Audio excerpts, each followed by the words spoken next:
The Asari were the first species to discover the Citadel. When the Solarians arrived, it was the Asari who proposed the establishment of the Citadel Council to maintain peace throughout the galaxy. Since then, the Asari have served as the mediators and centrists of the Council. An all-female race, the Asari reproduce through a form of parthenogenesis. They can attune their nervous system to that of another individual of any gender and of any species to reproduce. This capability has led to the unseemly and inaccurate rumors about Asari promiscuity. Asari can live for over 1,000 years, passing through 3 stages of life. In the maiden stage, they wander restlessly, seeking new knowledge and experience. When the matron stage begins, they meld with interesting partners to produce their offspring. This ends when they reach the matriarch stage, where they assume the roles of leaders and counselors. The second species to join the Citadel, the Solarians, are warm-blooded amphibians with a hyperactive metabolism. Solarians think fast, talk fast, and move fast. To Solarians, other species seem sluggish and dull-witted. Unfortunately, their metabolic speed leaves them with a relatively short lifespan. Solarians over the age of 40 are a rarity. The Solarians were responsible for advancing the development of the primitive Krogan species to use as soldiers during the Rachni Wars. They were also behind the creation of the genophage bioweapon the Turians used to quell the Krogan rebellions several centuries later. Solarians are known for their observational capability and non-linear thinking. This manifests as an aptitude for research and espionage. They are constantly experimenting and inventing, and it is generally accepted that they always know more than they are letting on. Roughly 1,200 years ago, the Turians were invited to join the Citadel Council to fulfill the role of galactic peacekeepers. The Turians have the largest fleet in Citadel space, and they make up the single largest portion of the Council's military forces. As their territory and influence has spread, the Turians have come to rely on the Solarians for military intelligence and the Asari for diplomacy. Despite a somewhat colonial attitude towards the rest of the galaxy, the ruling hierarchy understands they would lose more than they would gain if the other 2 races were ever removed. Turians come from an autocratic society that values discipline and possesses a strong sense of personal and collective honor. There is lingering animosity between Turians and humans over the First Contact War of 2157, which is known as the Relay 314 incident to the Turians. Officially, however, the 2 species are allies, and they enjoy civil, if cool, diplomatic relations. 50,000 years ago, the Protheans were the only spacefaring species in the galaxy. They vanished in a swift galactic extinction. Only the legacy of their empire remains. They are believed to have built the mass relays and the Citadel, which have allowed numerous species to explore and expand throughout the galaxy. Prothean ruins are found on worlds across the galaxy. While surprisingly intact for their age, functioning examples of Prothean paleotechnology are rare. Time and generations of looters have picked their dead cities and derelict stations clean. Some believe the Protheans meddled in the evolution of younger races. The Hanar homeworld of Kadje, for example, shows clear evidence of former Prothean occupation. The presence of a former Prothean observation post on Mars has caused a rebirth of interventionary evolutionists among humans. These individuals believe the god myths of ancient civilizations are misremembered encounters with aliens. Though now extinct, the Rachni once threatened every species in Citadel space.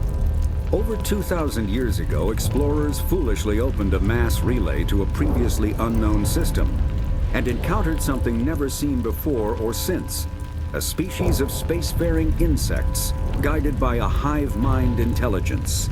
Unfortunately, the Rachni were not peaceful, and the galaxy was plunged into a series of conflicts known as the Rachni Wars. Attempts to negotiate were futile, as it was impossible to make contact with the hive queens that guided the race from beneath the surface of their toxic home world. The emergence of the Krogan ended the Rachni Wars. Bred to survive the harshest environments, the Krogan were able to strike at the queens in their lairs and reclaim conquered council worlds. But When Krogan fleets pressed them back to their homeworld, the Rachni refused to surrender, and the Krogan eradicated them from the galaxy. In the early 2160s, the Alliance began aggressive colonization of worlds in the Skyllian Verge, much to the dismay of the Batarians, who had been developing the region for several decades. In 2171, the Batarians petitioned the Council to declare the Verge a zone of Batarian interest. The Council refused, however, declaring unsettled worlds in the region open to human colonization. In protest, the Batarians closed their Citadel embassy and severed official diplomatic relations with the Council, effectively becoming a rogue state. They instigated a proxy war in the Verge by funneling money and weapons to criminal organizations, urging them to strike at human colonies. Hostilities peaked with the Skyllian Blitz of 2176, an attack on the human capital of Elysium by Batarian-funded pirates and slavers. In 2178, the Alliance retaliated with a crushing assault on the moon of Torfin, long used as a staging base by Batarian-backed criminals. In the aftermath, the Batarians retreated into their own systems and are now rarely seen in Citadel space. The Elcor are a Citadel species native to the high-gravity world Dakuna. They are massive creatures, standing on 4 muscular legs for increased stability. Elcor move slowly, an evolved response to an environment where a fall can be lethal. This has colored their psychology, making them deliberate and conservative. Elcor's speech is ponderous and monotone. Among themselves, scent, slight movements, and sub-vocalized infrasound convey shades of meaning that make a human smile seem as subtle as a fireworks display. Since their subtlety can lead to misunderstandings with other species, the Elcor often go out of their way to clarify when they are being sarcastic, amused, or angry. Dakuna's high gravity impedes mountain formation. Most of the world consists of flat, open plains, which prehistoric Elcor wandered across in small family bands. Modern Elcor still prefer open sky, and can become restless and uncomfortable on long starship journeys. The Geth are a humanoid race of networked AIs. They were created by the Quarians 300 years ago as tools of labor and war. When the Geth showed signs of self-evolution, the Quarians attempted to exterminate them. The Geth won the resulting war.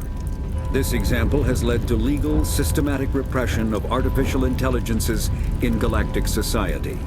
The Geth possess a unique distributed intelligence. An individual has rudimentary animal instincts, but as their numbers and proximity increase, the apparent intelligence of each individual improves. In groups, they can reason, analyze situations, and use tactics, as well as any organic race. Geth space is located at the trailing end of the Perseus Arm, beyond the lawless Terminus systems. The Perseus Veil, an obscuring dark nebula of opaque gas and dust, lies between their space and the Terminus systems. The Hanar are a Citadel species known for excessive politeness. They speak with scrupulous precision and take offense at improper language. Hanar that expect to deal with other species take special courses to help them unlearn their tendency to take offense at improper speech. All Hanar have 2 names. The face name is known to the world.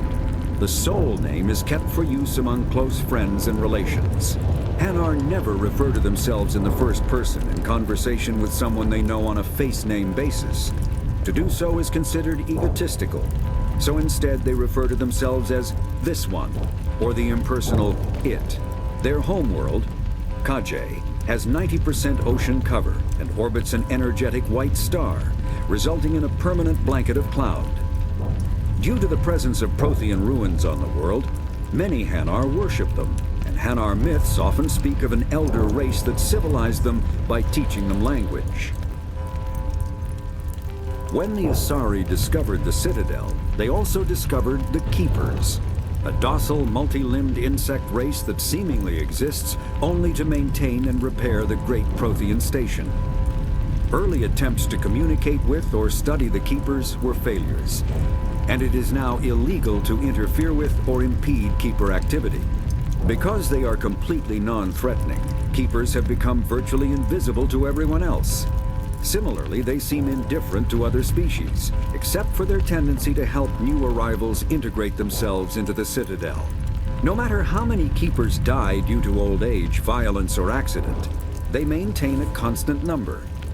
No one has discovered the source of new keepers, but some hypothesize they are genetic constructs, biological androids created somewhere deep in the inaccessible core of the Citadel itself. The Krogan evolved in a hostile and vicious environment. Until the invention of gunpowder weapons, eaten by predators was still the #1 cause of Krogan fatalities. Afterwards, it was death by gunshot. When the Solarians discovered them, the Krogan were a brutal, primitive species, struggling to survive a self-inflicted nuclear winter. The Solarians culturally uplifted them, teaching them to use and build modern technology, so they could serve as soldiers in the Rachni War. Liberated from the harsh conditions of their homeworld, the quick-breeding Krogan experienced an unprecedented population explosion. They began to colonize nearby worlds. Even though these worlds were already inhabited, the Krogan rebellions lasted nearly a century, only ending when the Turians unleashed the Genophage, a Solarian-developed bioweapon that crushed all Krogan resistance. The Genophage makes only 1 in 1,000 pregnancies viable, and today the Krogan are a slowly dying breed.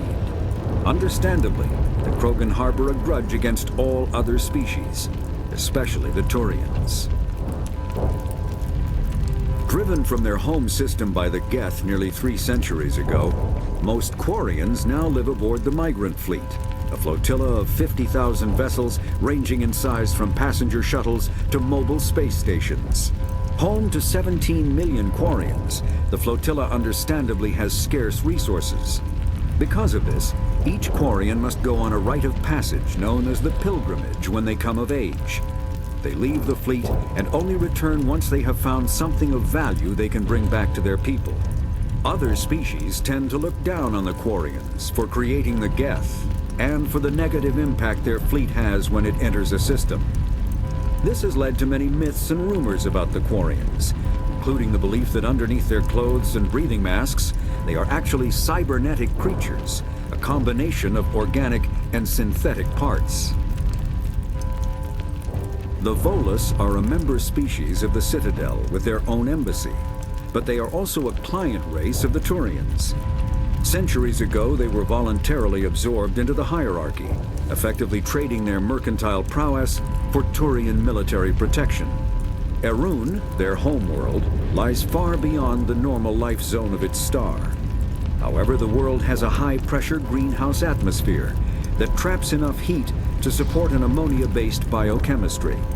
As a result, the Volus must wear pressure suits and breathers when dealing with other species, as conventional nitrogen-oxygen air mixtures are poisonous to them, and in the low-pressure atmospheres tolerable to most species, their flesh will actually split open. Volus culture is tribal, bartering lands and even people to gain status. This culture of exchange inclines them to economic pursuits.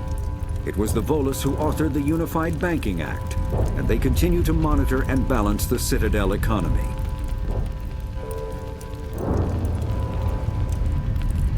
After the Geth secure a location, they round up and impale dead and living bodies on mechanical spikes.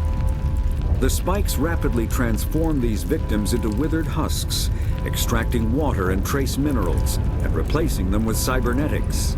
The cybernetics reanimate the lifeless flesh and tissue, transforming the bodies into mindless killing machines. Some Alliance soldiers refer to the husk-generating spikes as dragon's teeth, a reference to the mythological berserkers who sprang up from the earth wherever the teeth of the dragon Eris were planted. Dragon's teeth and husks bear little resemblance to other pieces of Geth technology. No one is sure why a synthetic race would bother to drain the minuscule amount of recoverable resources from organic corpses, though the value of reusing them as shock troops is obvious. Thresher maws are subterranean carnivores that spend their entire lives eating or searching for something to eat. Threshers reproduce via spores that can lie dormant for millennia, yet are robust enough to survive prolonged periods in deep space and atmospheric re-entry. As a result, thresher spores appear on many worlds, spread by previous generations of space travelers. The body of a thresher never entirely leaves the ground.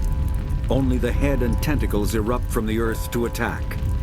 In addition to physical attacks, threshers have the ability to project toxic chemicals and emit bursts of infrasound as a shockwave weapon.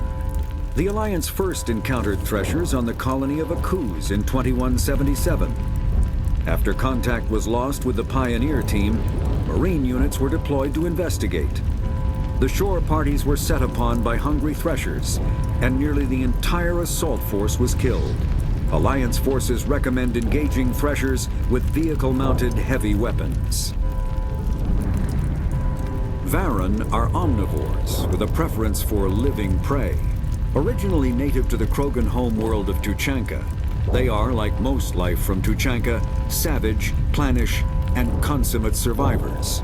They are pack hunters when vulnerable prey is readily available, and become scavengers when outnumbered or outclassed.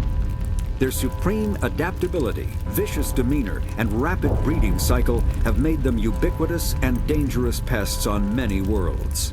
Virtually everywhere the Krogan have been, Varan infestations have followed, wreaking havoc with the native ecology. The Krogan have had a love-hate relationship with Varan for millennia, alternately fighting them for territory and embracing them as treasured companions. To this day, Krogan raise them as beasts of war. One of the common subgenus of Varan has metallic silver scales, leading to the rather unusual nickname, fish dogs. The Citadel is an ancient deep space station, presumably constructed by the Protheans. Since the Prothean extinction, numerous species have come to call the Citadel home. It serves as the political, cultural, and financial capital of the galactic community. To represent their interests, most species maintain embassies on the Presidium, the Citadel's inner ring. The Citadel Tower in the center of the Presidium holds the Citadel Council Chambers. Council affairs often have far-reaching effects on the rest of the galactic community. 5 arms, known as the wards, extend from the Presidium. Their inner surfaces have been built into cities, populated by millions of inhabitants from across the galaxy. The Citadel is virtually indestructible.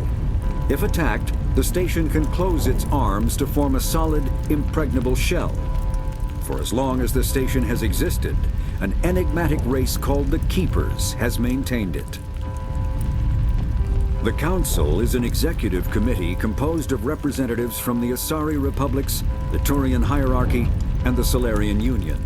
Though they have no official power over the independent governments of other species, the Council's decisions carry great weight throughout the galaxy. No single Council race is strong enough to defy the other two, and all have a vested interest in compromise and cooperation. Each of the Council species has general characteristics associated with the various aspects of governing the galaxy. The Asari are typically seen as diplomats and mediators. The Solarians gather intelligence and information. The Turians provide the bulk of the military and peacekeeping forces. Any species granted an embassy on the Citadel is considered an associate member, bound by the accords of the Citadel Conventions. Associate members may bring issues to the attention of the Council, though they have no input on the decision. The Human Systems Alliance became an associate member of the Citadel in 2165. Citadel space is an unofficial term referring to any region of space controlled by a species that acknowledges the authority of the Citadel Council. At first glance, it appears this territory encompasses most of the galaxy. In reality, however, less than 1% of the stars have been explored. Even Mass Effect FTL drive is slow relative to the volume of the galaxy. Empty space and systems without suitable drive discharge sites are barriers to exploration. Only the mass relays allow ships to jump hundreds of light years in an instant, the key to expanding across an otherwise impassable galaxy. Whenever a new relay is activated, the destination system is rapidly developed. From that hub, FTL drive is used to expand to nearby star clusters. The result is a number of densely developed clusters, thinly spread across the vast expanse of space, connected by the mass relay network. Spectres are agents from the Office of Special Tactics and Reconnaissance, and answer only to the Citadel Council. They are elite military operatives, granted the authority to deal with threats to peace and stability in whatever way they deem necessary. They operate independently or in groups of 2 or 3. Some are empathetic peacekeepers, resolving disputes through diplomacy. Others are cold-blooded assassins, ruthlessly dispatching problem individuals. All get the job done one way or another, often operating outside the bounds of galactic law. The Spectres were founded after the Solarians joined the Council. For many years, they operated in secrecy as backroom problem solvers. Only after the Krogan rebellions did their activities become publicized. Assignment of a Spectre is less contentious than a military deployment, but makes it clear that the Council is concerned about a situation. The home world and capital of humanity is entering a new golden age. The resource wealth of a dozen settled colonies and 100 industrial outposts flows back to Earth, fueling great works of industry, commerce, and art. The great cities are greening as arcology skyscrapers and telecommuting allow more efficient use of land. Earth is still divided among nation-states, though all are affiliated beneath the overarching banner of the Systems Alliance. While every human enjoys a longer and better life than ever, the gap between rich and poor widens daily. Advanced nations have eliminated most genetic disease and pollution. Less fortunate regions have not progressed beyond 20th century technology and are often smog-choked, overpopulated slums. Sea levels have risen 2 meters in the last 200 years, and violent weather is common due to environmental damage inflicted during the late 21st century. The past few decades, however, have seen significant improvement due to recent technological advances. Humanity's first contact with an alien race occurred in 2157. At that time, the Alliance allowed survey fleets to activate any dormant mass relays discovered, a practice considered dangerous and irresponsible by Council-aligned races. When a Turian patrol discovered a human fleet attempting to activate a relay, they attacked. One human vessel survived, retreating to the colony of Shanxi. The Turians followed, quickly defeating the local forces. Shanxi was occupied, the first and to date only human world to be conquered by an alien species. The Turians believed the handful of ships they defeated represented the bulk of human defenses, so they were unprepared when the Second Fleet, under Admiral Castany Drescher, launched a strong counteroffensive, evicting them from Shanxi. The Turians mobilized for full-scale war, drawing the attention of the rest of the galaxy. The Council quickly intervened, forcing a truce. Fortunately for humanity, the First Contact War was ended with a diplomatic solution. The Systems Alliance is an independent supranational government representing the interests of humanity as a whole. The Alliance is responsible for the governance and defense of all extrasolar colonies and stations. The Alliance grew out of the various national space programs as a matter of practicality. Sol's planets had been explored and exploited through piecemeal national efforts. The expense of colonizing entire new solar systems could not be met by any one country. With humans knowing that alien contact was inevitable, there was enough political will to jointly fund an international effort. Still, the Alliance was often disregarded by those on Earth until the First Contact War. While the national governments dithered and bickered over who should lead the effort to liberate Shanxi, the Alliance fleet struck decisively. Post-war public approval gave the Alliance the credibility to establish its own parliament and become the galactic face of humanity.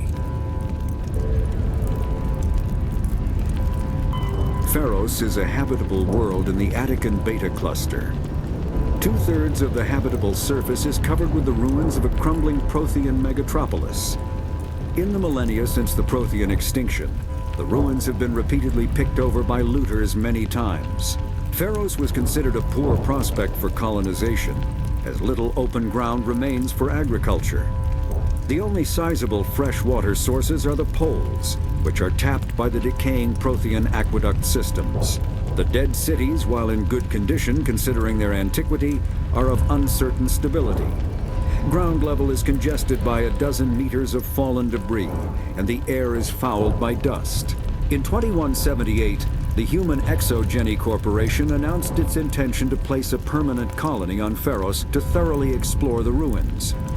The pioneer settlement was placed on the upper levels of several intact skyscrapers, using the surviving Prothean aqueducts and rooftop hydroponic gardens to support the population. Like the ancient human city of Troy, Ilos is a world known only through second-hand sources. References to Ilos have been found at several other Prothean ruins, though direct study of the world is unlikely to occur. Ilos lies in a remote area of the Terminus systems, only accessible by the legendary Mu Relay. 4,000 years ago, the Mu Relay was knocked out of position by a supernova and lost. Since then, Ilos and its cluster have been inaccessible. Occasionally, a university will organize an expedition to chart a route to Ilos using conventional FTL drive. These never get beyond the planning stages due to the distance and danger. The journey could take years or decades, passing through the hostile Terminus systems and dozens of unexplored systems.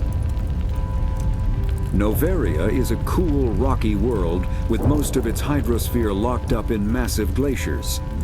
A privately chartered colony world, the planet is owned by the Noveria Development Corporation Holding Company.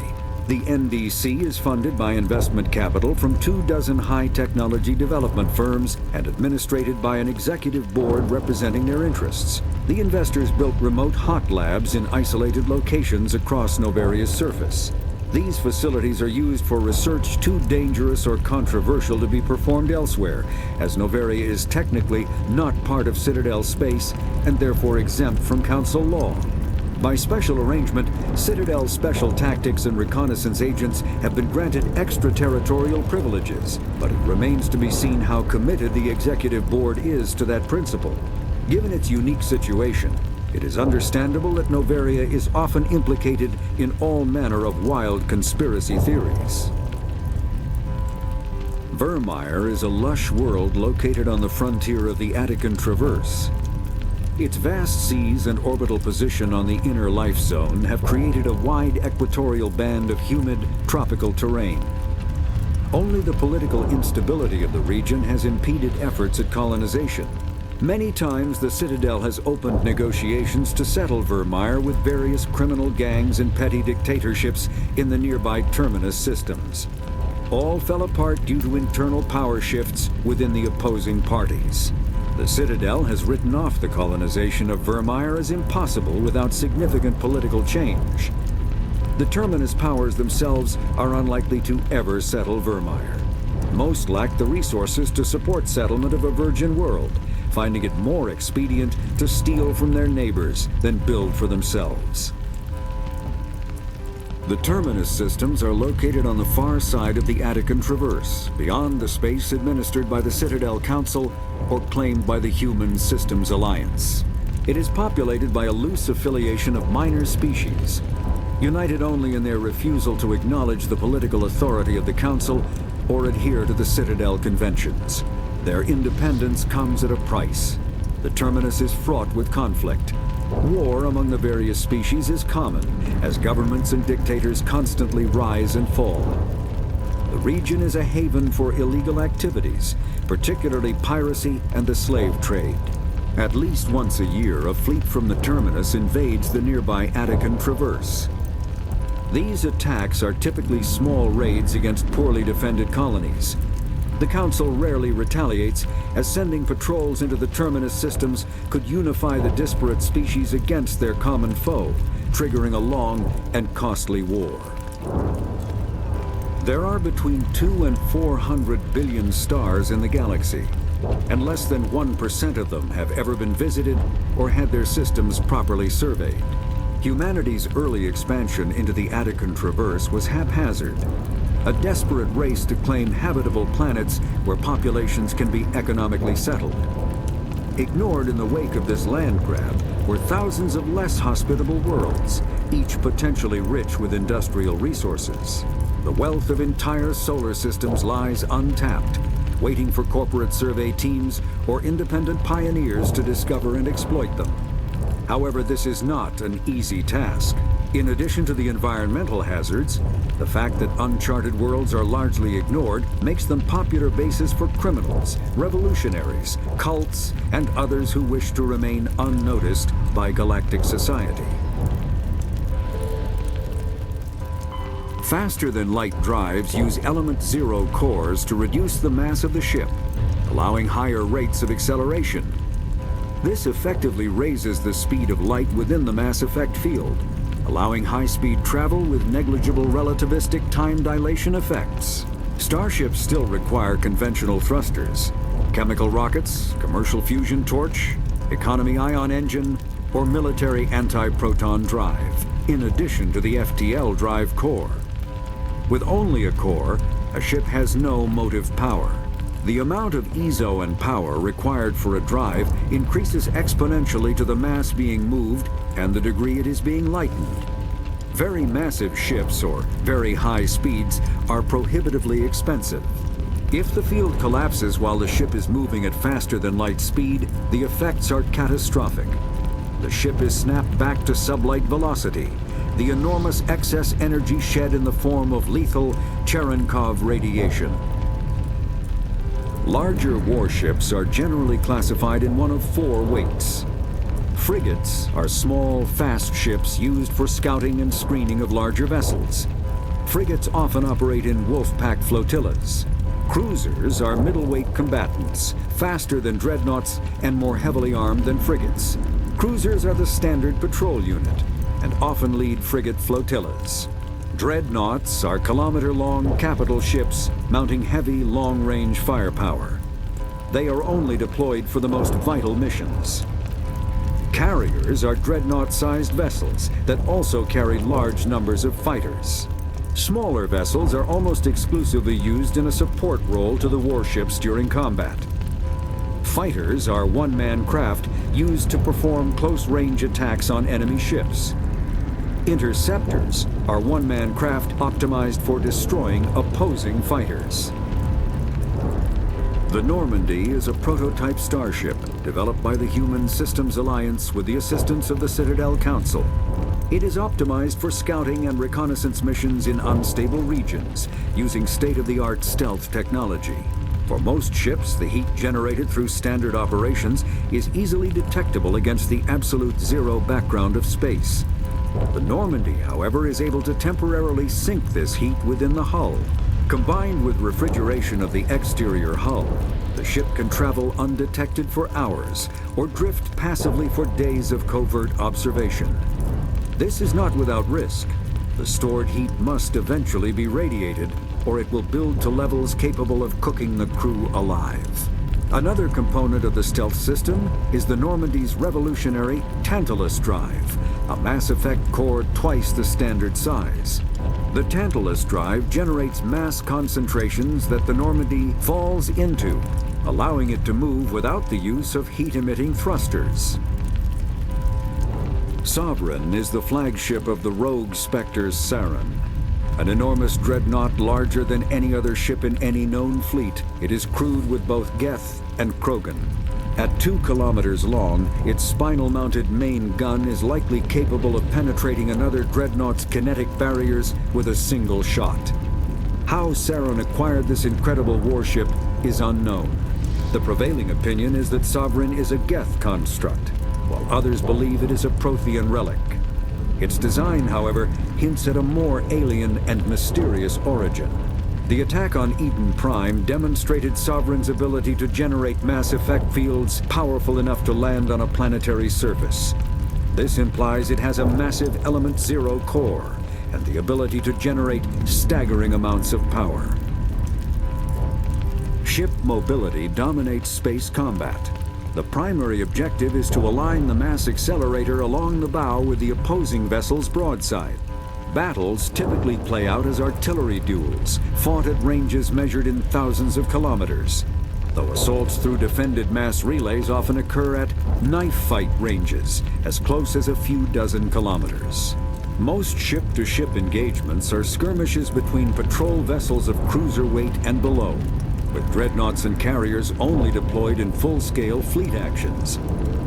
Battles in open space are short and often inconclusive, as the weaker opponent typically disengages.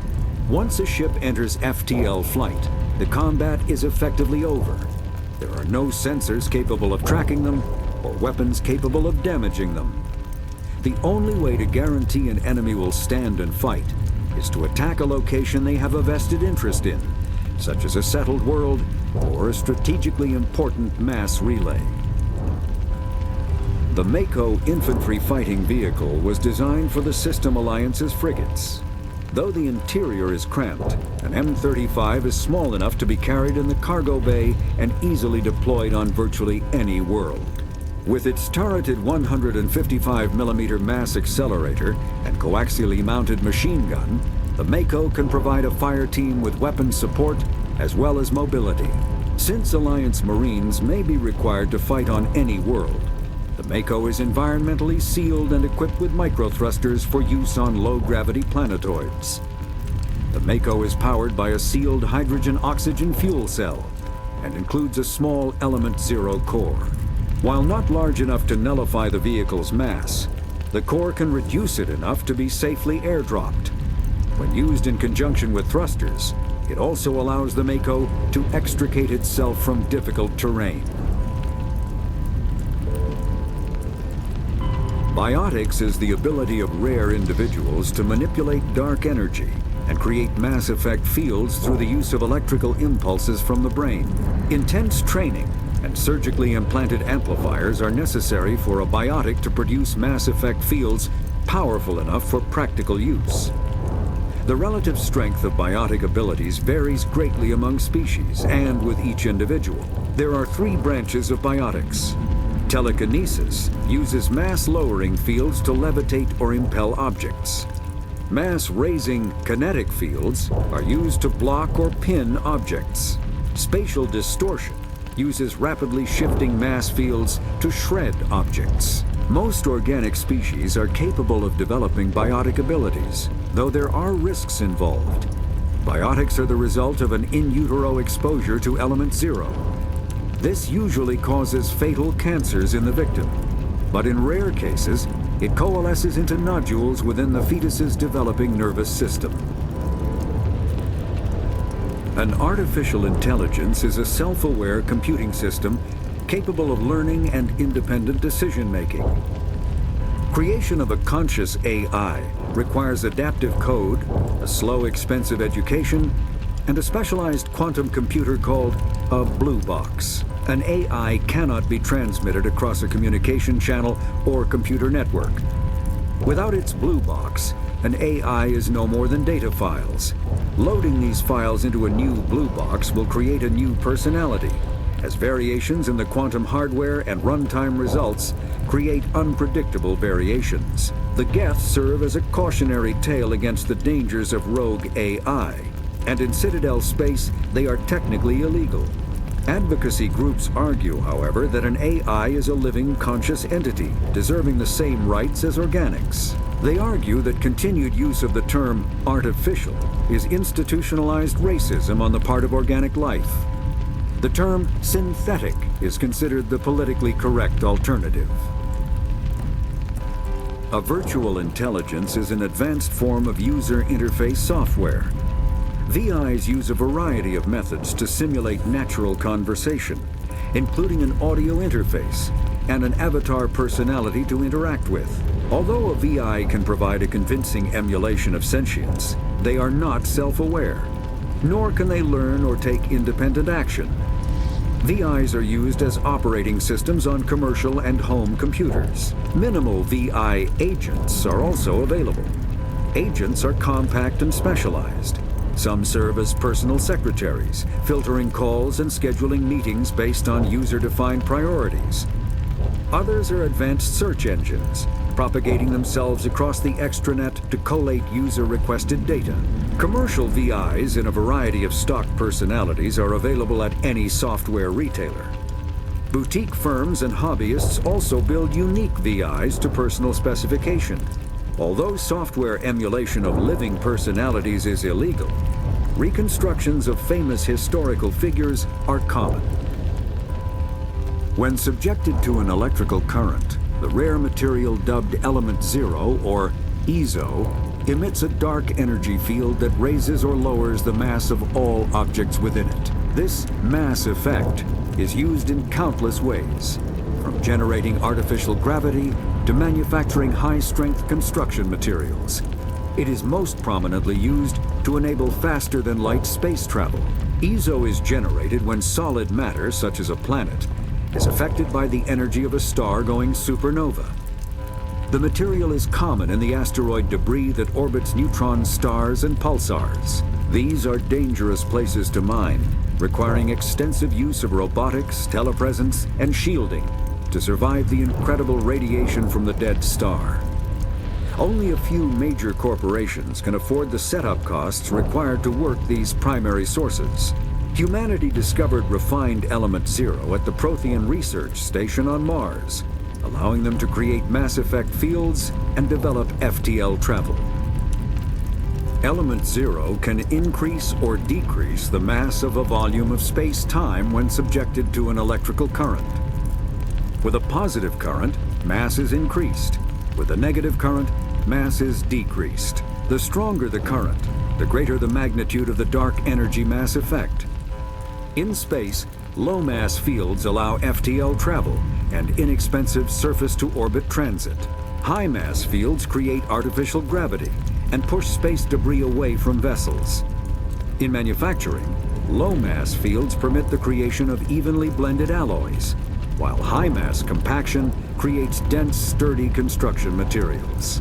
The military makes extensive use of mobility-enhancing technologies, with mass effect utilizing fighting vehicles standard frontline issue in most military forces. Mass effect fields are also essential in the creation of kinetic barriers or shields to protect against enemy fire. Mass relays are feats of Prothean engineering advanced far beyond the technology of any living species. They are enormous structures scattered throughout the stars and can create corridors of virtually mass-free space, allowing instantaneous transit between locations separated by years or even centuries of travel using conventional FTL drives. Primary mass relays can propel ships thousands of light years, often from one spiral arm of the galaxy to another.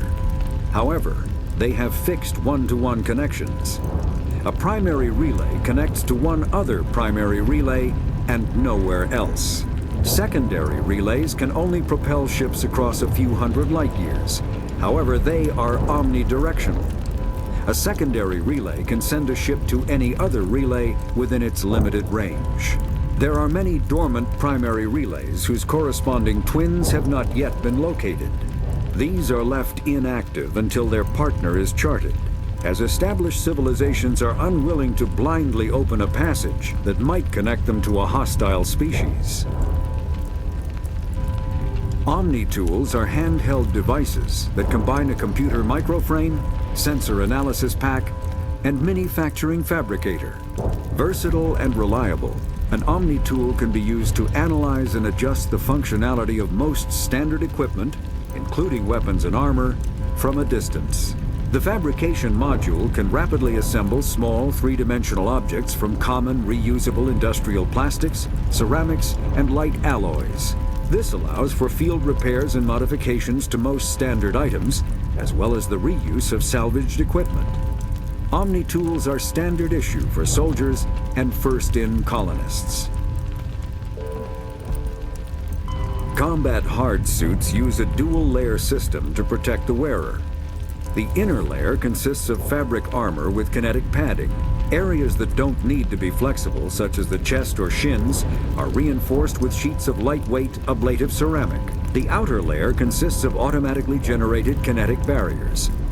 Objects traveling above a certain speed will trigger the barrier's reflex system, and be deflected, provided there is enough energy left in the shield's power cell. Armored hard suits are sealable to protect the wearer from extremes of temperature and atmosphere. Standard equipment includes an onboard mini-frame and a communications, navigation, and sensing suite. The mini-frame is designed to accept and display data from a weapon's smart targeting system to make it easier to locate and eliminate enemies.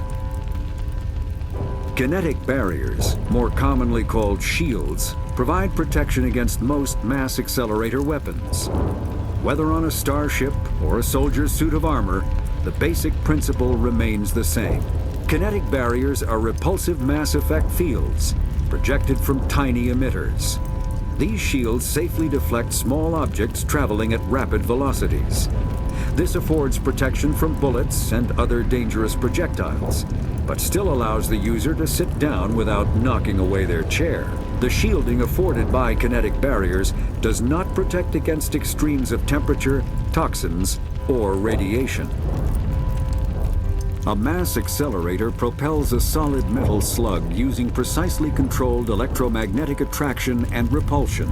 The slug is designed to squash or shatter on impact, increasing the energy it transfers to the target. If this were not the case, it would simply punch a hole right through, doing minimal damage. Accelerator design was revolutionized by Element Zero. A slug lightened by a mass effect field can be accelerated to greater speeds, permitting projectile velocities that were previously unattainable. If accelerated to a high enough velocity, a simple paint chip can impact with the same destructive force as a nuclear weapon. However, mass accelerators produce recoil equal to their impact energy. This is mitigated somewhat by the mass effect fields that rounds are suspended within. But weapon recoil is still the prime limiting factor on slug velocity. Medigel is a common medicinal salve used by paramedics, EMTs, and military personnel. It combines several useful applications: a local anesthetic, disinfectant, and clotting agent all in one. Once applied, the gel is designed to grip tight to flesh until subjected to a frequency of ultrasound. It is sealable against liquids, most notably blood, as well as contaminants and gases. The gel is a genetically engineered bioplasm created by the CERTA Foundation, a medical technology megacorp based on Earth. Technically, Medigel violates council laws against genetic engineering, but to date, it has proved far too useful to ban. All modern infantry weapons, from pistols to assault rifles, use micro-scaled mass accelerator technology. Projectiles consist of tiny metal slugs suspended within a mass-reducing field, accelerated by magnetic force to speeds that inflict kinetic damage. The ammo magazine is a simple block of metal. The gun's internal computer calculates the mass needed to reach the target based on distance, gravity, and atmospheric pressure, then shears off an appropriate-sized slug from the block.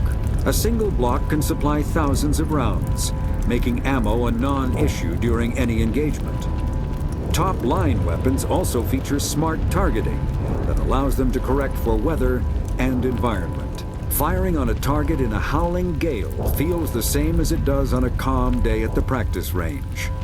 Smart targeting does not mean a bullet will automatically find the mark every time the trigger is pulled. It only makes it easier for the marksman to aim.